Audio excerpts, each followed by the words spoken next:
Kabar terbaru bagi honorer yang mendaftar pegawai pemerintah dengan perjanjian kerja, PPPK, pada tahun 2024 ini, ada informasi penting terbaru mengenai seleksinya. Bagi honorer simak selengkapnya.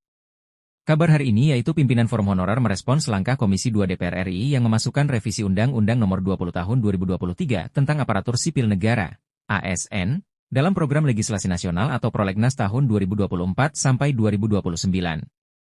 Dalam rapat pleno Balik pada Selasa yang lalu, anggota Komisi 2 DPR RI, Ahmad Doli Kurnia mengusulkan agar pembahasan revisi UU ASN masuk dalam prioritas 2025. Mengenai urgensi UU ASN direvisi, Ahmad Doli Kurnia menjelaskan bahwa hal itu berkaitan dengan bertambahnya jumlah kementerian di Kabinet Merah Putih pimpinan Presiden Prabowo Subianto.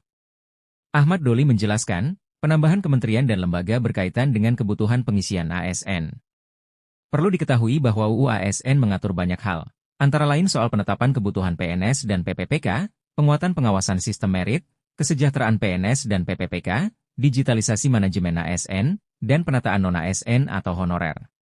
Dengan kata lain, masalah honorer hanya salah satu pokok pengaturan di UU ASN. Adapun revisi UU ASN, seperti disampaikan Ahmad Doli, hanya menyentuh soal kebutuhan ASN lantaran ada penambahan jumlah kementerian lembaga di Kabinet Merah Putih. Ketua Komisi 2 DPR RI, Muhammad Rifki Nizami Karsayuda juga sudah menjelaskan bahwa revisi UU ASN diusulkan lantaran ada perubahan nomenklatur kementerian lembaga. Dengan jumlah kementerian lembaga yang bertambah gemuk, perlu ada regulasi yang mengatur komposisi ASN untuk mengisinya. Sementara itu, respon honorer terhadap revisi UU ASN masih sangat khawatir dengan hal itu. Meski demikian, pimpinan honorer merespon kabar revisi UU ASN dengan perasaan campur aduk.